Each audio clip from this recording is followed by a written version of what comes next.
Thank you very much, Dr. Anas, for briefing us on the translation of publication of Tripartite books, which is based in London. And in fact, they have, as mentioned by Dr. Anas, there are more than 600 titles in English and Malay being written by well-known scholars of very good quality and being translated to 39 languages. In fact, in our region, we are taking the initiative to translate some of those books to Malay language. So perhaps this is one of the projects that we can take between Tripartite and Prof. Kamila on translating some of Tripartite books, which you find it useful for the benefit of the student in the university. And all those books in UK and US may not be brought to Malaysia because too heavy.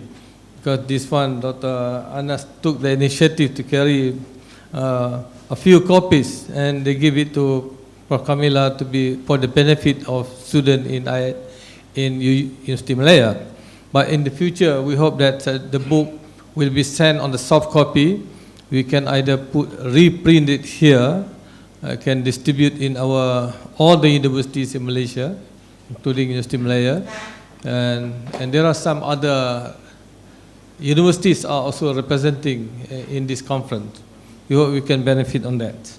And then just to inform you that we also have some other activities, Prof. Kamila, on the small research project, about 10,000 ringgit on Islamization can undertake on that. Maybe some of your students might be interested.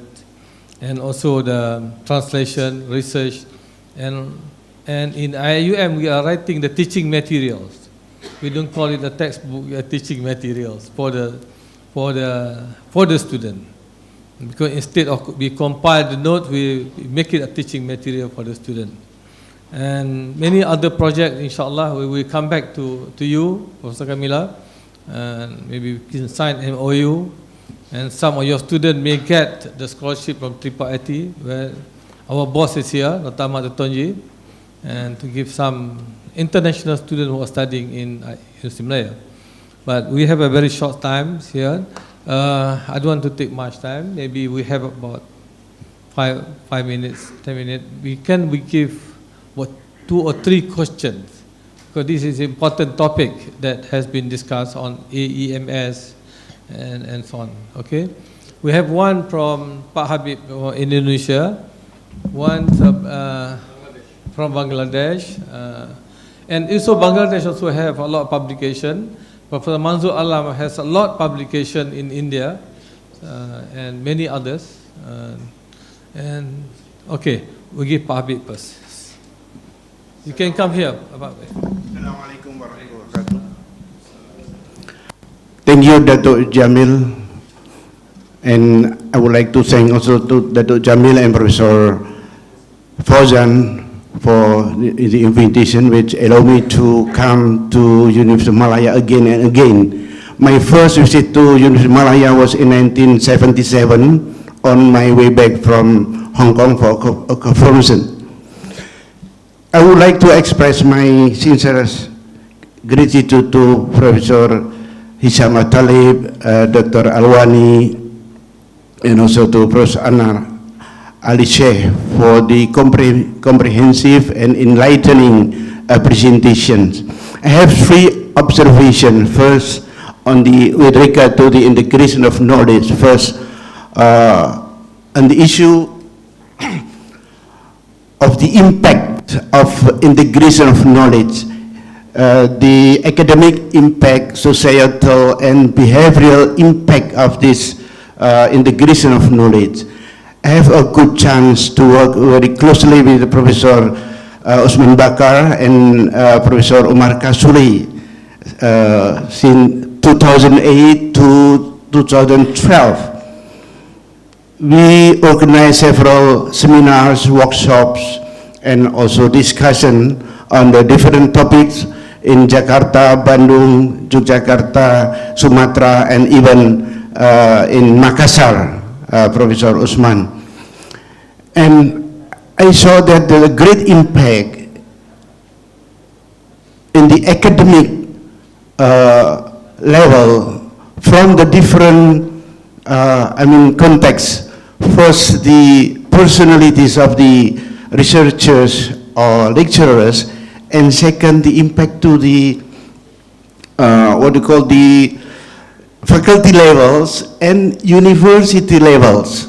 There has been a change in terms of the integration of knowledge, and there have been also the impact in the societal level, that the society already have an understanding but also adoption of integration of knowledge in their life, and also in the behavioral, the behavior of the researcher, the behavior of the lecturer. There is a change toward the more integration of knowledge. And the second, the issue of the acceptance.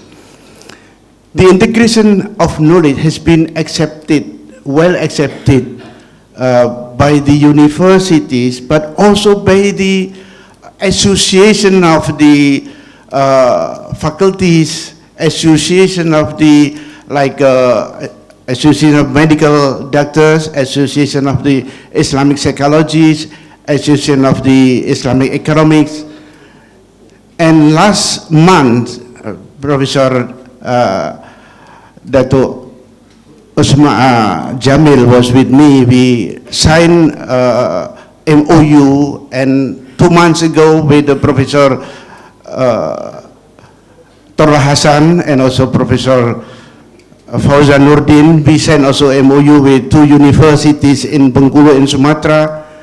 So the acceptance by signing MOUs mean to strengthen the network. So we are now working not only with the individual faculties or individual universities, but with the group, the forum of inter-university forum.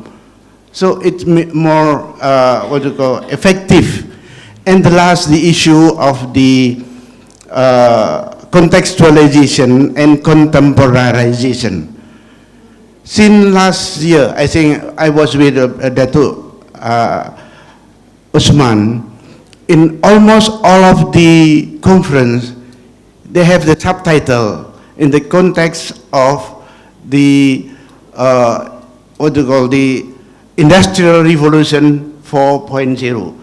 4.0, community of 5.0, or post-industrial or post-truth or post-normal society. So we have to contextualize. So I would like to ask the wisdom from Dr. Hisam as the youngest, how actually to contextualize the integration of knowledge in this new trend of post-industrial or post-normal. Yeah. So please give us the wisdom on this new approach toward the integration of knowledge. So thank you, Professor. Thank you very much, Pak Habib. Pak Habib is the representative of IIIT in Indonesia. So can I invite the brother from Bangladesh to a second question? Yeah, very short one, please, so that you can have a longer answers. Assalamu alaikum.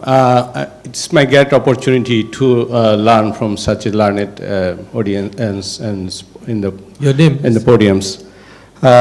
My 3 straight questions is that still I am not convinced that whether we need really the Islamization of the knowledge, when knowledge itself is, if I can believe in the wisdom, knowledge itself is an Islamic approach. The pollution or something, diversion of the knowledge is a different thing.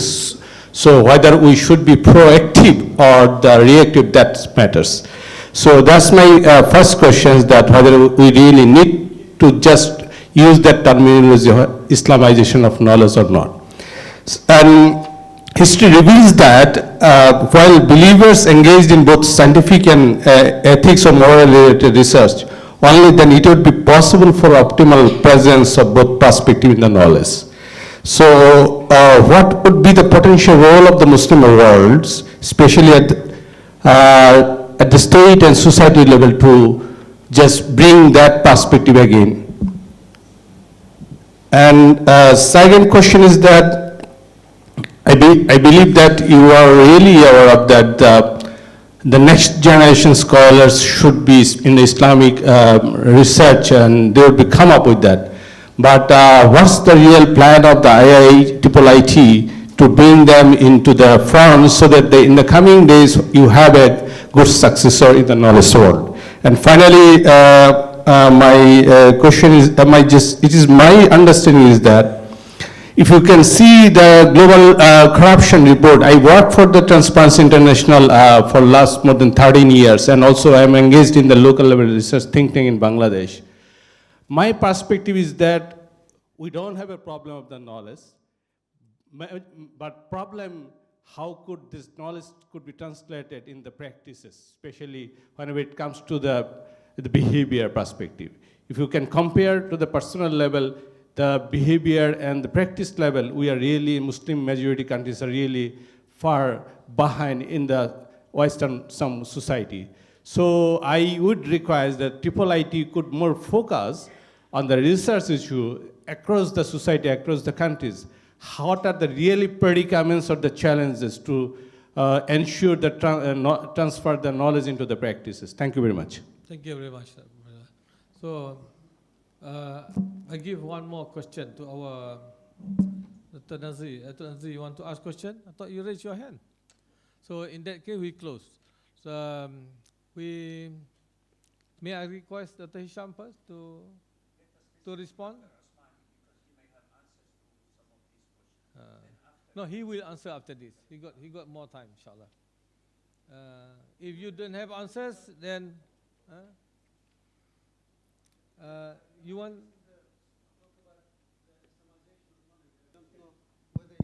But very short one. We are no longer using the word Islamization of knowledge. The word integration of knowledge was explained by Dr. Hisham and by Dr. Ahmed. The most beautiful explanation of what we are trying to do was actually by Dr. Taha Jabir Alwani when he spoke about الجمع بين القراءتين.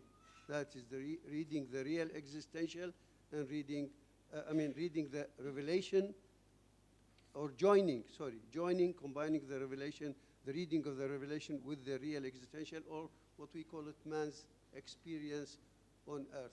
A lot of people misunderstood, and this is one of the reasons we don't use it.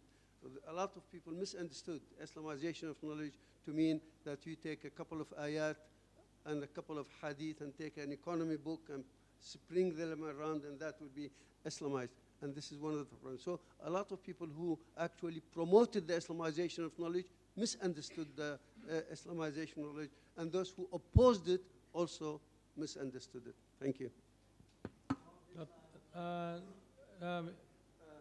Dr. Manzo, you want to answer questions or what? Okay, only one point. Yes. You see, our Indian experiences about this Islamization of knowledge, we have chosen knowledge in Islamic perspective.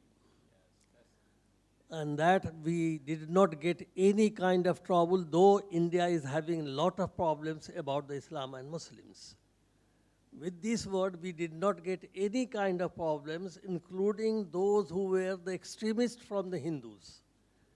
They have appreciated in a very beautiful way, and they were also participating in our programs.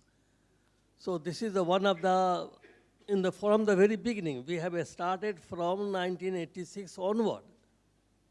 Immediately, because at that time, some of the top Hindu experts who were having the sympathy towards the Muslims, they said, when you will be saying the Islamization of knowledge, tomorrow extreme Hindu will be saying Hinduization of knowledge. So where you will be standing then? So that's why we have chosen and knowledge in Islamic perspective, which is going on in a beautiful manner without having any disturbance. Just to add this point. Okay, thank you, Damanzo. We're running out of time because Professor Osman is waiting for his turn. Okay, we will take your question. Maybe we can discuss over lunchtime, inshallah. About the research, I think we have been doing a lot of research across the discipline in various universities. As I told you, there are small research that we have undertaken after we conduct research, and then they will publish it, especially the masters and PhD students and even some professors in the university. So I think with that, we'd like to conclude our session. Thank you very much to the audience. Then we are looking forward for another the final one speech by Professor Emeritus Dato' Professor Osman Bakar. And after this, you can ask more questions to Professor Osman before lunch. Thank you very much. So thank you to all the speakers, Dr. Hisham Talib, Dr. Anas, and Sheikh Ali, and Dr. Ahmad Alwani. Thank you very much. Assalamualaikum warahmatullahi wabarakatuh.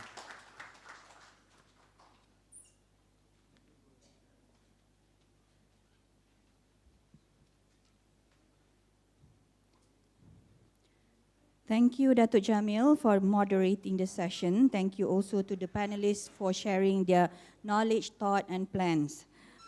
Distinguished guests, ladies and gentlemen, without further